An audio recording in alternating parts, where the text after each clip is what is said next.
ඇට හිටවල අවුරුදු 3කින් තමයි අපි මුලින්ම කුරුඳු කපන්නේ. ඊට පස්සේ අවුරුද්දකට ගමන් දෙකක් කුරුඳු කපන්න පුළුවන්. පොහොර බෙහෙත් දාලා සාත්තු කරාම ඉතින් අපි අවුරුද්දකට ගමන් දෙකක් කුරුඳු කපනවා.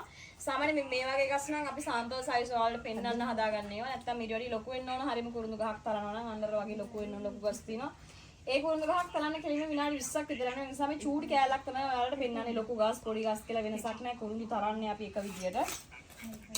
මේ ගහට පොත දෙකක් තියෙනවා. මුලින්ම සුදු කරන මේ උඩ පොත්ත. මේ පොත්ත පොහොර වෙන්නේ ගස් මුල් වලට තමයි දාන්නේ. ඊගා පොත තමයි අපි කන්න ගන්නෙ. මේ ආයුධ නම සෞතුව කියලා තමයි කියන්නේ. කලින් තිබෙල දෙනවා කවාකාරක ඒක පොඩ්ඩක් අතර අපහසුයි. ඒකට කියනවා ගාන කොකැත්ත කියලා. දැන් මේ මිටක් සවි කරන් ලේසියට හදාගෙන ඉඳලා මේකට කියනවා අපි සෞතුව කියලා.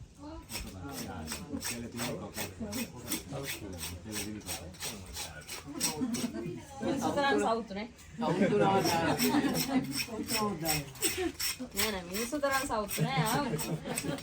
ආවුදේ සෞතුනම. කොකැත්තම කියලා තිබුණා කියන්න ලේසි. නෑ අපිට සාමාන්‍යයෙන් ඉතින් කියන්නම සිද්ධ වෙනවා මේකේ නම සෞතුවමයි කියලා. සෞතුව. ඒක දාගෙනනේ තියෙන්නේ යාලා. ඉතින් ඒ නිසා ඉතින් අපිට සෞතුව කියලා කියන්න වෙන්නේ. මොකද නැත්තම් ගාන කොකැත්ත කියලා කියන්න තිබ්බා. මේ පොත්ත මේ ඒ ගස් වලට පොහොර වෙන්න දාන්නත් පුළුවන්, කෙසෙල් ගස් වලට පොහොර වෙන්න දාන්නත් පුළුවන්, වේල් වලට පස්සේ පුච්චන්නත් පුළුවන් මදුරු වොන්ට එහෙම. මේකේ අර සැරට මදුරු වෙනවා. මේ ලීය පිත්තල මේකේ මැද්ද මේ පොත්ත බුරුල් වෙනවා. යකඩ එහෙම භාවිතා කරද්දී මේ පොත්ත කළු වෙන නිසා තමයි අපි පිත්තල භාවිතා කරන්නේ. සාමාන්‍යයෙන් ඉතින් අර කුරුඳු තලනවා කියලා කියන්නේ. දැකලා නැති අය හිතනවා කුරුඳු තලනවා කියලා කිව්වම පොල්ලකින් අහලා තලනවාද කියලා. ඉතින් අර නෑ ඉතින් මේ දෙන මසාජ් එක තමයි අපි කුරුඳු තලනවා කියලා කියන්නේ. මේකෙන් කරන්නේ අර ලීයේ පොත්තේ විතර සම්බන්ධය අපි නැති කරනවා. ඊට පස්සේ අපිට මේ කුරුඳු පොත්ත ගලව ගන්න ටිකක් ලේසි.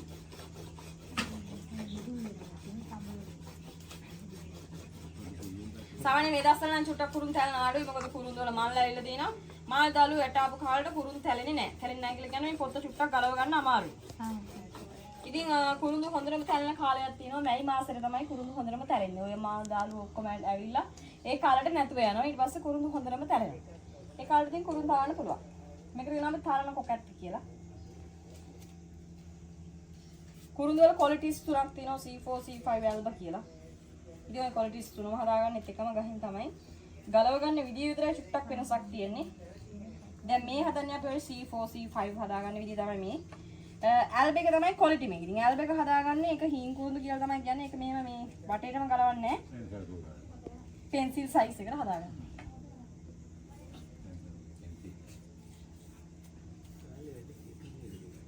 මේක ගොඩක් මහන්සි වෙන්න ඕන හදන්න. ඒක නිසා දැන් මේ ඇල්බ එක හදනවා අඩුයි. තව වෙලාවේ කුරුඳු වල මොකක් හරි විශේෂත්වයක් තියෙනවනේ. ඒකනේ අරකින් ගහුවම බුරුල් වෙන්නේ නේ. ඔව් පිත්තල. පිත්තල. පිත්තල. නෑ ගමේ කුරුඳු තාම එකෙක් කියලා. නෑ මම තලන කුරුඳු. එයාත් ඔය පිත්තල වලින් මේක කරන්නේ. පිත්තල නෑ ඒක. අර නම දාගන්න ඕනේ කියලා. සවුත්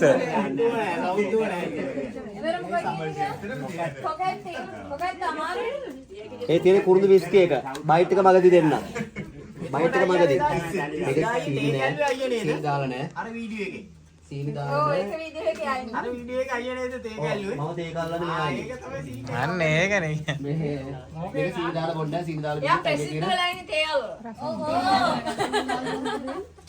මේ කුරුඳු එකක් නේ. මේක සීනි දාලා බිව්වොත් අපි ඔය ඇඟේ ආරට තියෙන තේ සීනි එකක් යන්නේ නැහැ. තියෙනවා.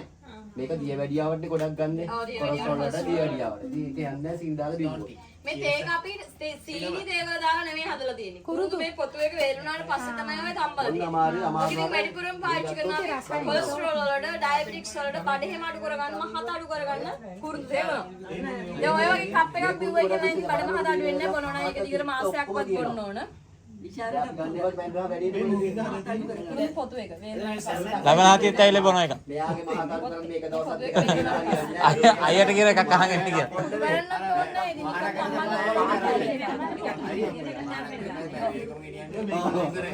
ඔය කලයක වෙනවා විනාඩි 20ක් විතර දැම්මෙන්න ඕන. කුරුඳු වල තියෙනවා පැණි රස, තිත්ත රස, කහට රස ඔය හැම රසක්ම තියෙනවා. ඉතින් ඔය පාටයි ඔය රසයි එන නම් කුරුඳු අඩුම තරමේ විනාඩි 20ක්වත් ලිපේ තැම්බෙන්න ඕන. ඊට පස්සේ තමයි ඔය පාටයි රසයි එන්නේ. ඊට පස්සේ ලීය දාලට තමයි පාවිච්චි කරන්නේ. ආයේ මේකේ සිනමන් ටූත් පික් හදනවා, බාබිකියු වලට දාන්න පුළුවන්, පීසා වලට එහෙම දාන්න පුළුවන්. මේ ලීය වැඩිපුරම ඉතින් දාලට තමයි පාවිච්චි කරන්නේ. ගහ ගන්නත් පුළුවන් කුරුඳු පොළු. කුරුළු පොල් හම්දා. දැන් ඊට පස්සේ අර එකතු කරනවා. ඊට පස්සේ මේ එක්ස්පෝර්ට් සයිස් එක හදාගන්න චුට්ටක් කියලා දෙනවා මම. එක්ස්පෝර්ට් සයිස් එක මීටරයක් දිග කෝටු දැන් අඟල් 21කටත් හදනවා. ඒ කෝටුව අපි හදාගන්නේ මෙන්න මේ විදියට. මේ විදිහට කෑලි ඇතුළට දාලා පුරවනවා කුරුඳු වල බර හදාගන්න. ඊට පස්සේ මෙතනින් පොඩි ජොයින්ට් එකක් දෙනවා. මොකද දන්නවද අර එක දිගට ගන්න අමාරු මීටරයක් දිග කෝටුවක්. ඉතින් ඒ නිසා මේ විදිහට කෑල්ලෙන් කෑල්ල අරන් ජොයින්ට් කළා තමයි මේ මීටරයක් දිග කෝටුව අඟල් 21කට හදලා ඉවරලා බන්ඩල් කරලා හදලා දෙන්නේ. ඒක දිගට තියෙන එකස් අඩුයිනේ. නැවිච්ච තැන් දිනනවා, ගැට තියෙන තැන් දිනනවා. ඒ නිසා කෑල්ලෙන් කෑල්ල අරන් මේ විදිහට ජොයින්ට් කළා තමයි කෝටුව හදාගන්නේ. ඊට පස්සේ කුරුඳු අපි අවුවට දාලා වේලන්නේ නැහැ. මද පාන තමයි කුරුඳු වේලන්නේ. සාමාන්‍යයෙන් ඔන්න ඔය විදිහට විතර චුට්ටක් දාලා පෙන්නලා දෙනවා අපි. දවස් 8ක් වගේ වේලනවා. අවුවට දැම්මොතින් කුරුඳු වල පාට වෙනස් වෙනවා. පාට රසය වෙනස් වෙනවා. ඒක නිසා කුරුඳු අවුවට දාලා වේලන්නේ නැහැ. මද පාවනි තමයි කුරුඳු වේලන්නේ. ඉතින් ලංකාවේ චූඩ් කෙමිකල් එකක් එනවා. ගෙන්දගම් ගහනවා කුරුඳු වලට. ගෙන්දගම් කියන්නේ සල්ෆර්. සල්ෆර් ගැවුවට පස්සේ තනිකර කුරුඳු කෑල්ල කහ පාටයි. එයාලා එහෙම කරන්නේ එයාලගේ කුරුඳු ටක් ගාලා අවුවට දානවා. දාලා ඉවරලා පාට වෙනස් වෙන ගමන් ටක් ගාලා මේ වගේ වැල් වලට දාලා ලොකු කාමරයකට දාලා කලුර කාමරයකට දාලා ගෙන්දගම් දුමක් ගහනවා. ගෙන්දගම් ගැහුවට පස්සේ තනිකර කහ පාටයි. දැන් ඔරිජිනල් කුරුඳුයි කෙමිකල් කුරුඳුයි දැනගන්න චූඩ් ක්‍රමයක් තියෙනවා. අපි කුරුඳු කෑල්ලේ උඩින් සුවඳ එන්නේ නැහැ. ඔරිජිනල් එකේ උඩින් සුවඳ එන්නේ නැහැ. අපි සාමාන්‍යයෙන් උඩින් සුවඳ එනවා නම් ආයෙක හොඳයි කියලා ගන්නවනේ. දැන් අපි ඔරිජිනල් කුරුඳු කෑල්ලේ උඩින් සුවඳ එන්නේ නැහැ. කඩලා බලන්න ඕන සුවඳ බලන්න. එයාලගේ කෙමිකල් එක ස්ප්‍රේ කරපු නිසා උඩින් සුවඳයි කහ පාටත් වැඩි. හරිම කුරුඳු කෑල්ල දුමුරු පාට වෙන්න ඕන. කරනවා සාමාන්‍යයෙන් වෙලච්ච කොල කිලෝ 300ක් මේකට පැක් කරනවා. මේ දින වතුර ටැංකියක්. ඊට පස්සේ මේ හුමාලෙන් තැම්බුණාට පස්සේ මේ කොල ටිකේ තියෙන තෙල් ටික මේ බඩ විදි ගියාවිල්ලා වතුර වලට වැටෙනම ලංකාවේ තියෙන හැම තෙල් එකක්ම වතුරට දානකොට උඩ තමයි පාවෙන්නේ. හැබැයි කුරුඳු තෙල් ගොඩක් ගණන්ෙන් වැඩි. ඒක නිසා වතුරට දානකොට ටක් ගාලා යට යනවා. ඉතින් අර වතුර ටික අයින් කළා තෙල් ටික ගන්නවා. එකපාරටම තෙල් ගන්න බෑ. පුළුන් දාලා වතුර අයින් කළා ගොඩක් මහන්සි වෙන්න ඕන මේ තෙල් එක හදාගන්න. ඉතින් කුරුඳු තෙල් අපි වැඩිපුරම පාවිච්චි කරනවා ඔය ඔළුවේ කැක්කුමඩ මිග්‍රේන් වලට. එතකොට කන් කැක්කුමඩ සීතලක් වගේ හැදෙනම සීතලට මේ කන්ද පැත්තේ අඩිපතුල් වල නියපොතු වල එහෙම ගන්න පුළුවන්. නැහැ බ්ලොක් වුණාම හෙවිරිස්සාවක් වගේ හැදෙනවා. මේකෙන් ඩ්‍රොප් දෙකක් උණු වතුරට දාලා කවර් කරලා හුමාලේ හැමල්ලන්න හොඳයි. උගුරු සෙමට සෙන්ගෙඩි එහෙම හැදෙනම පාවිච්චි කරනවා. කන් කැක්කුමඩ එතකොට දත් කැක්කුමනේ එහෙම පුළුවන් එක දතේ තියන්න පුළුවන්. කොන්දේ අමාරු වලට ජොයින්ට් පේන් වලට දනිස් අමාරු වලටත් පාවිච්චි කරන්න පුළුවන්. ඉස්සෙල්ලා උණු වතුරෙන් තවලා මේ කුරුඳු තෙල් ඩ්‍රොප් දෙකක් අරගෙන ඉවරලා කියන්නේ මේ විනාඩි 5ක් විතර මසාජ් කරන්න ඕන.